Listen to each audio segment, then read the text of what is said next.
Greetings, ladies and gents, and welcome to today's edition of Free TFOS, where I take old stories I've narrated and update them to modern audio standards. This particular story is called Crisis Simulation, written by Ravni Krasol. Participant number DRN34. It is now your turn. The speaker spoke up, and I stood up from my uncomfortable metal seat, yawning slightly and stretching out the kinks as I moved towards the yellow door. It opened, and the other side was a grey blob of a creature that looked as bored as it was boring to look at. Slime oozed from the bottom, and there was nothing distinguishable about it, other than it was just barely large enough to be hip height. The alien blurbed at me, and my translator picked meaning from the noise. "Please follow me while we confirm your data for the test." I shrugged and did as told, the yellow door closing behind me. The blurb creature moved very slowly, however, so my pace had to be forced down so I didn't just breeze past it and down the corridor. Current job? None. I've been unemployed for about half an Earth rotation cycle. The blurb seemed to take a moment, which I guess was for it to write down my answer, though I couldn't for the life of me see where or how. Have you been employed at any point in your life by the Terran military, or have you ever taken training in military tactics? No, I answered truthfully. Have you had any formal education on scientifically inclined fields of study? Nope. And also the reason my current unemployment, though I heard that English majors were starting to become popular in the alien job markets, now that humans could opt to some of those. Like this one, a survey and psychological test of some sort. It paid well, and according to the ad, the whole thing was to help the galaxy as a whole understand the human potential.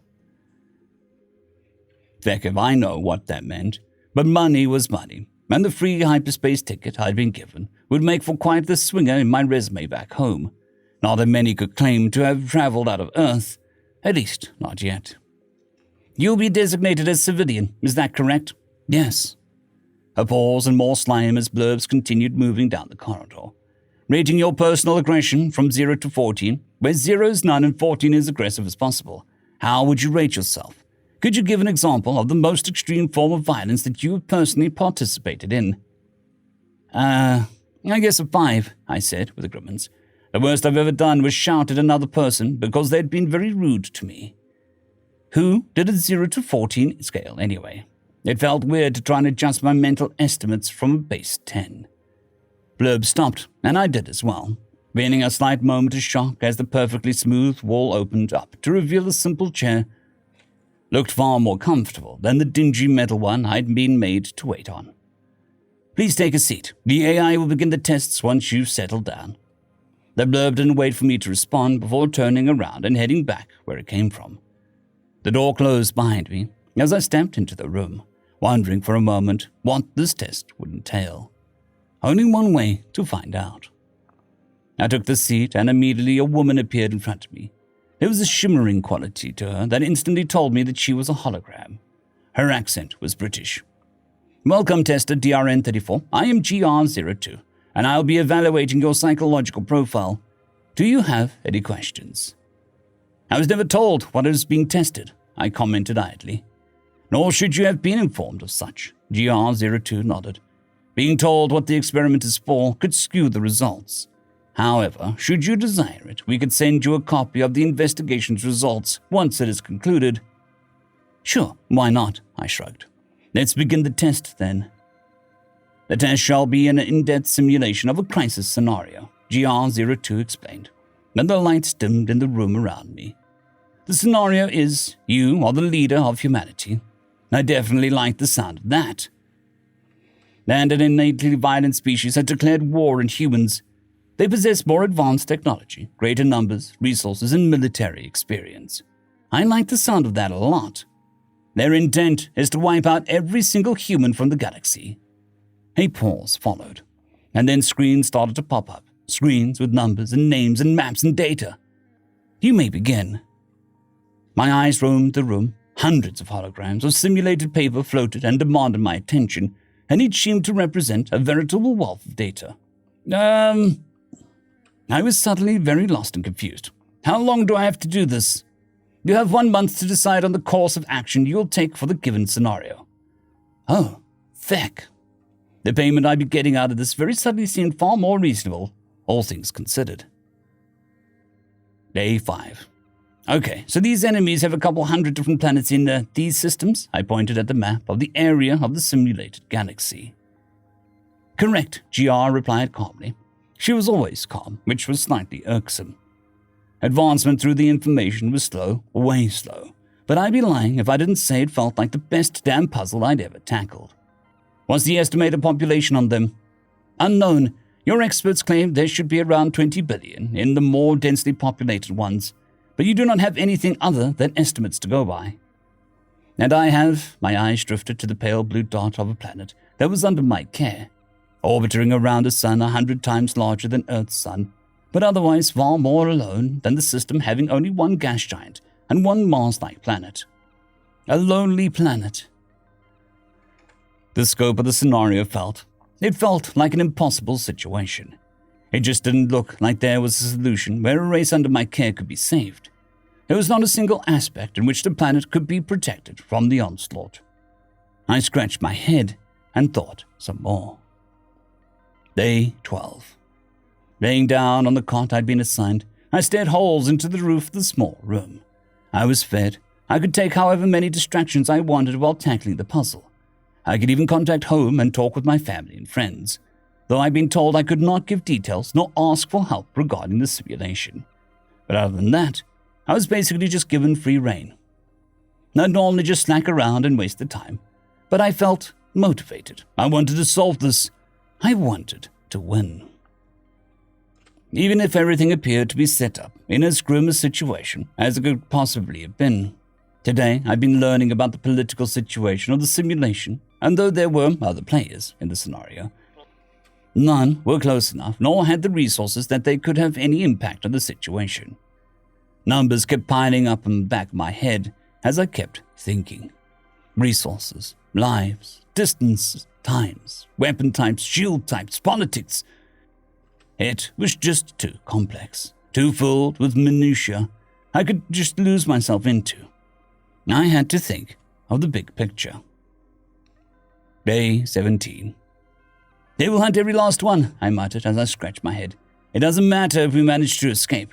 They would hunt us down, and no one would be willing to take us as refugees with such an army out there. I reached the conclusion with a sense of dread. My aim had been to find a way to evacuate as many people as possible from the planet before invading force arrived. But as I watched them get shot down in a dozen simulations of attempted escape, I couldn't help but feel the deeper revulsion towards these simulated aliens that wanted to destroy my tiny blue dot. I glared at the red cloud of bright points that represented the enemy ships. I'd find a way. Day 23. It was no use. Minefields, debris, nuclear bombs that made the Tsar bombs look like a firecracker. It didn't matter. I had found ways to destroy a very good chunk of the fleet sent my way, to make them bleed for every damn inch they entered the system. But it wasn't enough. The simulation didn't have enough time to ensure a perfect defense. And even when the first wave was annihilated, then another would just show up. And another. And another. And another. It bought time, sure, but it was a losing war. There just weren't enough resources to counter the never-ceasing number of ships that were flung into my tiny system. Even in the simulations where I managed to get over half the population out of the system and made the star go nova and wrecked the entire fleet, even then, they'd just make more, and soon every last citizen would be blown to bits or hunted down to the last man. This scenario repeated itself once and again. Total annihilation. Everyone hunted and slaughtered. Never more than a dozen survivors, the species doomed to go extinct within the following generation. My eyes burned as I glared at a couple hundred planets. They had to go. Day 32. Please take a seat. Feeling tired but satisfied, I did as told, taking a position in front of the little blue five-eyed alien and trying very hard not to stare at the bulges that moved under the skin of its cranium. Holding back from shuddering was not easy. You have concluded the exam, the alien spoke. Normally we would send you home and only contact you once more when the study was concluded. Is Something wrong? I asked, suddenly now feeling slightly nervous. No, nothing wrong. I merely felt doing a personal interview was warranted. The alien looked at me firmly. The translator told me there was some sense of discomfort in the way the body adjusted itself in the seat. Your final answer to the crisis scenario was, intriguing, and I would appreciate if you answered some questions. Sure, I shrugged. You made your home star go nova, he stated, effectively killing 8 billion souls, nearly half the population that you'd been meant to protect, as well as their home world. That brought me a grimace. I needed to destroy the whole of the enemy fleet in one go, or I wouldn't have the time needed to retaliate. Retaliate, you say? The body language now appeared disturbed, and I couldn't really blame him. I had to make sure the survivors wouldn't be hunted down, I reasoned out. To do that, I needed to do so much damage to the enemy's manufacturing and economy that they couldn't effectively mount another fleet soon enough to matter. You bombarded every single one of their planets with shielded and stealth pieces of debris of your homeworld, accelerated to nearly the speed of light. There was dread in his voice, or so the translator told me. Over 800 billion deaths, almost 80% of their population. The complicated part was to make sure that they all struck at the same time, or else I'd have to risk them preparing defenses on time, I proudly said with a slight grin. I also had to purposely make a few miss and hit the planets at suboptimal angles, and only cause some destruction rather than full annihilation.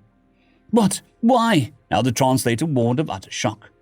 Because I couldn't make the bombardment happen fast enough to prevent them from making a second fleet, I shrugged. By leaving a handful of their worlds merely crippled, rather than utterly destroyed, I made sure that the second fleet would turn and attempt to aid the survivors. A sly smirk played on my lips, which was when the second wave of accelerated debris was meant to hit, but the simulation ended before that point.